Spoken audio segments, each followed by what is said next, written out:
Oke, bismillahirrahmanirrahim. Assalamualaikum warahmatullahi wabarakatuh. Halo semuanya, kembali lagi di channel Pahit Ngoding. Kenapa Pahit Ngoding? Karena ngoding itu pahit, pahit itu ngoding. Oke, hari ini kembali lagi di konten mengenai dunia pendidikan, membahas tentang PPG Piloting dalam jabatan bagi guru tertentu tahun 2024. Oke, untuk video kali ini aku mau membahas secara khusus tentang membuat jurnal pembelajaran sosial emosional, yang mana nanti membuatnya itu sesuai dengan ketentuannya, sehingga nanti akan terverifikasi ya, atau tugasnya itu nanti akan keterangan selesai kayak gini. Oke, itu saja rencananya. Sebelum mulai pembahasan kali ini, mari sama-sama kita buka dan mengucapkan basmalah. Bismillahirrahmanirrahim. Oke, langsung saja kita mulai. Mungkin pertama aku mau memperlihatkan dulu ya untuk ketentuannya dari pembuatan jurnal pembelajaran sosial emosional. Nah, di sini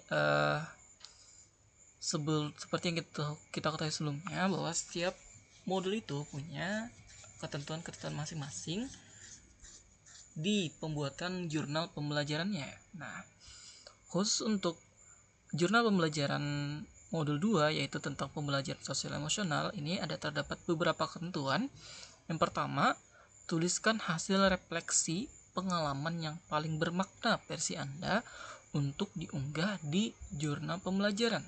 Nah, di sini kata kuncinya itu adalah refleksi pengalaman bermakna ya. Nah, dia langsung minta tuliskan refleksi pengalaman bermakna aja. Lalu, ketentuan pengunggahan jurnal pembelajarannya, pertama, memuat tulisan refleksi pengalaman bermakna.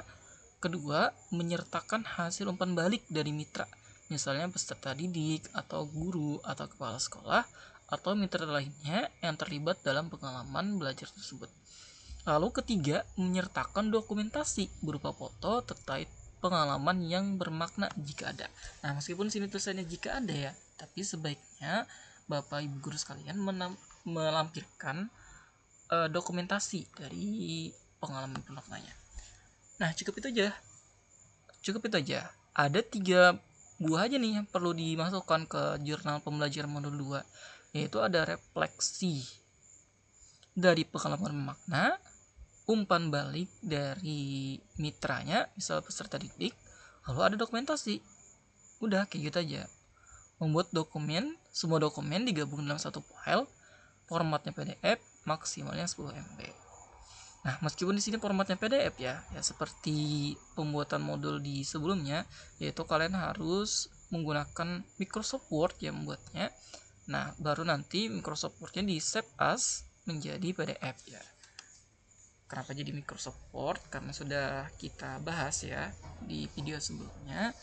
Dengan menggunakan Microsoft Word, proses verifikasi itu akan lebih cepat ya. Nah, kayak gitu. Oke, ini adalah modul pembelajarannya. Inilah jurnal pembelajarannya sosial emosional. Kita lihat sini ada berapa page nih? 1, 2, 3, 4. 4 dengan verifikasi. Singkat sekali. Ya, emang sesingkat itu. Kan tadi mereka maunya cuma ada refleksi, umpan balik, dan dokumentasi. Sesingkat itu. Dan ini terbukti sudah terverifikasi ya. Nah, ini buktinya sudah terverifikasi.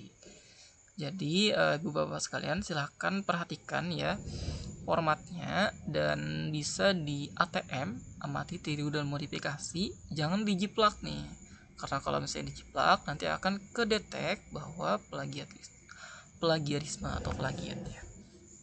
Silahkan ATM formatnya aja. Oke, di sini pertama ada judul jurnal pembelajaranku, pembelajaran sosial emosional. Lalu di sini lampirkan foto ya, foto ibu bapak sekalian. Lalu ada nama, bidang studi, LPTK, lalu nomor UKG.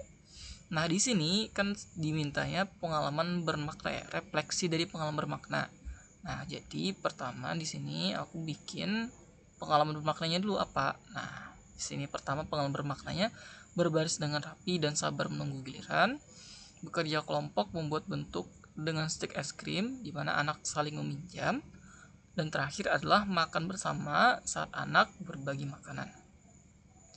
Nah, di situ setelah kita nih, aku fokus pengalaman bermaknanya ini ya. Jadi refleksi dari Bapak Ibu sekalian mengenai pengalaman bermaknanya. Nah, pertama di sini di kegiatan berbaris dengan rapi, pengalaman bermaknanya adalah mengajarkan anak-anak tentang pentingnya disiplin diri dan menghormati aturan. Ketika anak-anak belajar untuk berbaris dengan teratur, mereka mengembangkan kemampuan untuk mengontrol diri dan memahami nilai dari menunggu giliran. Ini adalah pembelajaran penting dalam membangun keterampilan sosial, di mana kesabaran dan kemampuan untuk mengikuti aturan berkontribusi pada interaksi yang lebih harmonis di lingkungan sosial mereka.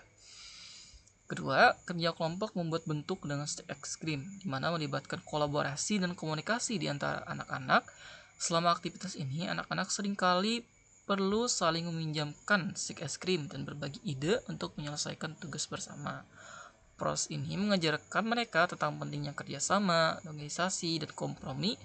Melalui pengalaman ini, anak-anak belajar untuk menghargai kontribusi teman-teman mereka, bekerja sama untuk mencapai tujuan bersama, dan mengatasi perbedaan pendapat dengan cara yang konstruktif. Nah, lalu terakhir itu adalah makan bersama dan berbagi makanan yang menyediakan kesempatan bagi anak-anak untuk menunjukkan empati dan kemurahan hati.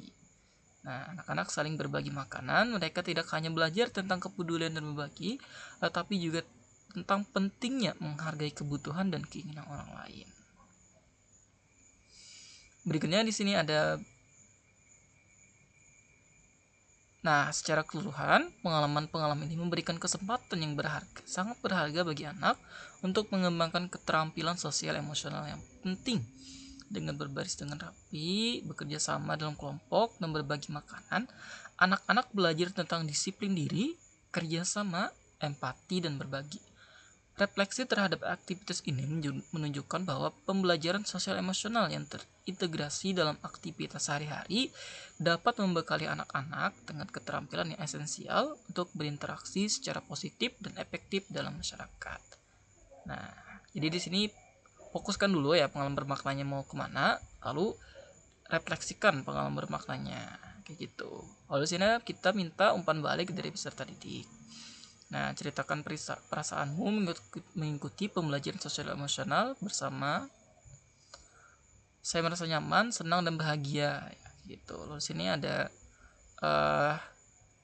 dari anak berikutnya. Lalu di sini ada dokumentasi. Dokumentasinya ini berbaris. Ini ada yang proyek es krim tadi yang saling berbagi. Lalu di sini ada makan bersama. Ini saling meminjam, lalu ini saling berbagi. Terima kasih. Nah, itu aja untuk pembahasan dari cara membuat jurnal pembelajaran sosial emosional. Kalau misalnya Bapak Ibu sekalian ada yang ingin tanyakan, silahkan kita diskusikan lebih lanjut di kolom komentar. Oke, cukup sekian, terima kasih. Marilah sama-sama kita akhiri video kali ini dengan mengucapkan alhamdulillah rabbil alamin. Wabillahi taufiq wal hidayah. Wassalamualaikum warahmatullahi wabarakatuh.